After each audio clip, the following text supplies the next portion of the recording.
pemerintah Indonesia secara resmi mengajukan Indonesian Proposal for a Legally Binding International Instrument on the Governance of Copyright Royalty in Digital Environment kepada World Intellectual Property Organization (WIPO). Pengajuan proposal ini sebagai langkah strategis memperjuangkan keadilan dalam tata kelola royalti digital global. Proposal ini akan disampaikan dan dibahas dalam pertemuan Standing Committee on Copyright and Related Rights SCCR World Intellectual Property Organization (WIPO) yang dilaksanakan mulai hari ini, 1-5 Desember 2025 di Jenewa, Swiss. Sidang ini diikuti 194 negara anggota WIPO.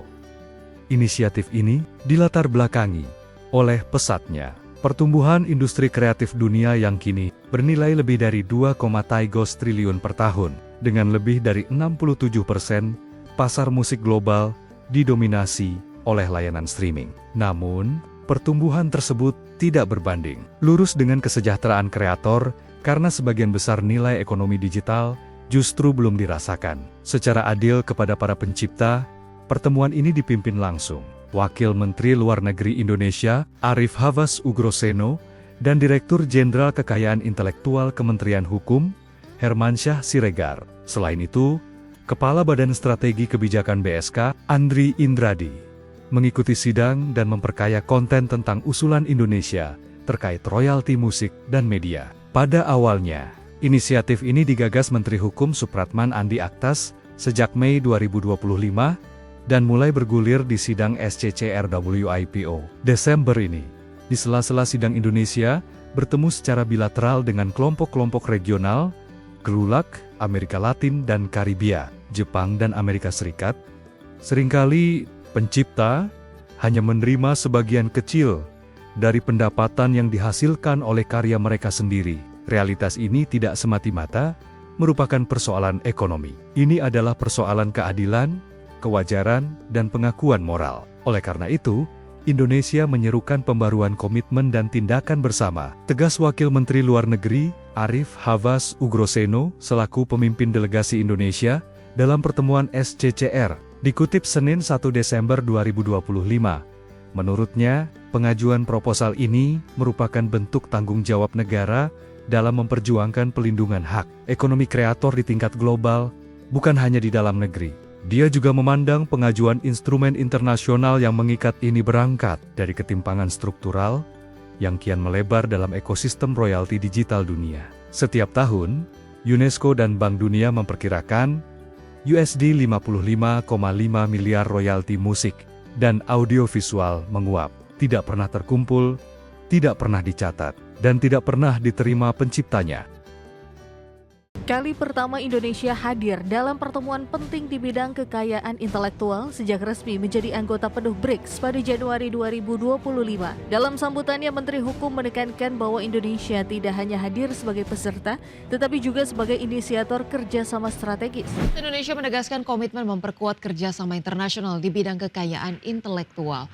Hal itu diungkapkan oleh Menteri Hukum Supratman Andi Aktas saat menghadiri pertemuan tingkat Menteri negara-negara BRICS soal kekayaan intelektual ke-17 yang digelar di Rio de Janeiro, Brasil pada 21 hingga 23 September 2025.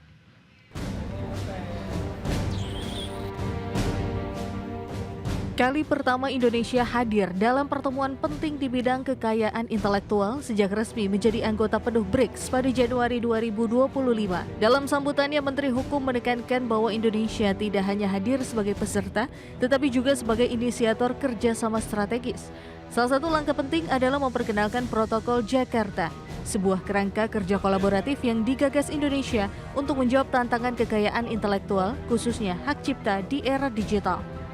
Inisiasi ini lahir dari kebutuhan mendesak negara berkembang untuk mendapatkan keadilan dalam ekosistem musik digital global.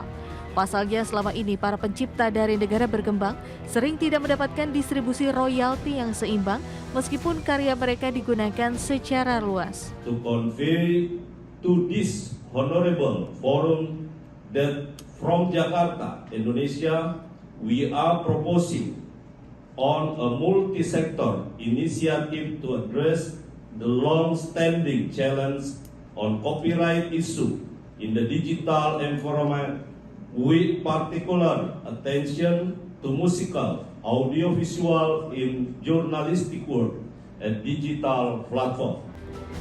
Dalam pertemuan BRICS ini, Menteri Supratman juga menekankan bahwa kekayaan intelektual merupakan pilar utama pembangunan nasional dan dapat memperkuat kemitraan global selaras dengan asta cita pemerintahan Prabowo Subianto. Tim Liputan IDX Channel.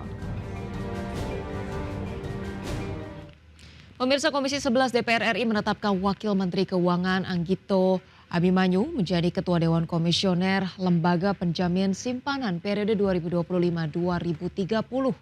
Komisi 11 DPR RI juga menetapkan Farid Azhar Nasution sebagai Wakil Ketua Dewan Komisioner LPS periode 2025-2030.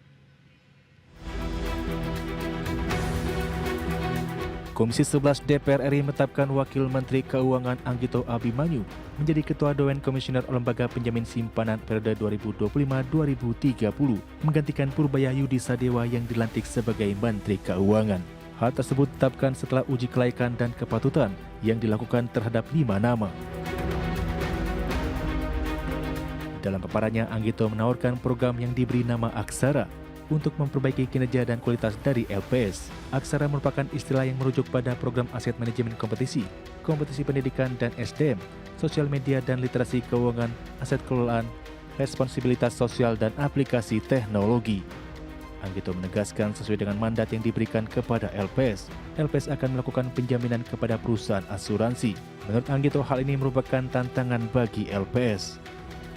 Jadi Aksara ini saya pikir over the weekend yang lalu Pak ya, saya pikir apa yang bisa saya lakukan untuk memberikan nilai tambah. Karena apa yang dilakukan oleh Pak Purbaya sudah memadai Pak. Tetapi memang sebagai suatu lembaga yang mengelola keuangan, ya asetnya sekarang berapa 320 triliun kalau nggak salah, cukup besar, maka diperlukan skill yang lebih tinggi dari yang ada sekarang. Baik itu hard skill dari sisi kemampuan untuk mengelola sektor keuangan, mendeteksi dini sampai dengan melakukan resolusi. Apalagi sekarang mandatnya ditambah dengan asuransi, maka menurut saya apa yang dilakukan oleh LPS sekarang ini belum memadai, Pak. Selain menetapkan Anggito Abimanyu sebagai Ketua Dewan Komisioner LPS, Komisi 11 DPR RI juga menetapkan Farid Azhar Nasution sebagai Wakil Ketua Dewan Komisioner LPS periode 2025-2030. Dari Jakarta, Tim Liputan IDX Channel.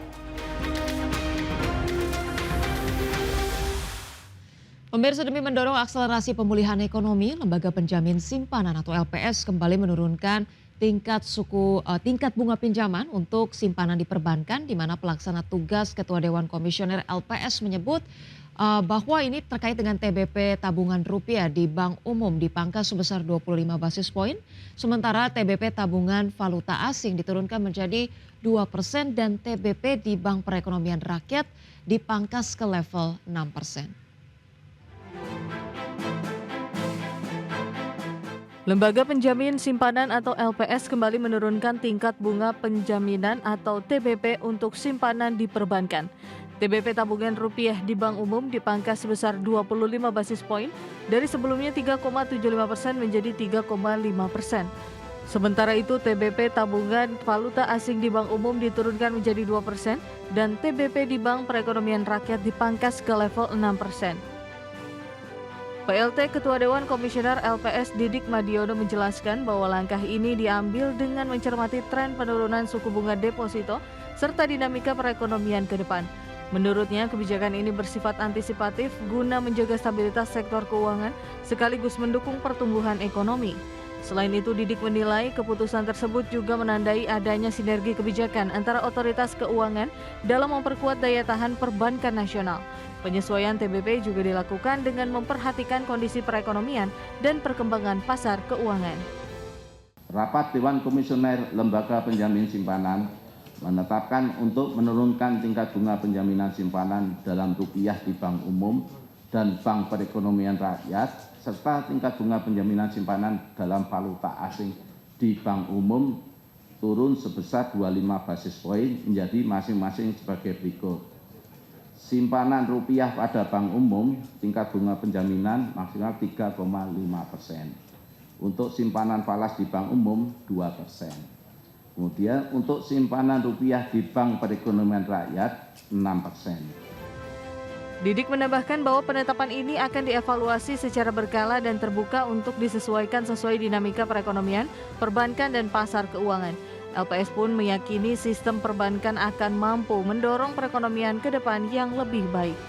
Jakarta, Raharjo Patmo, IDX Channel.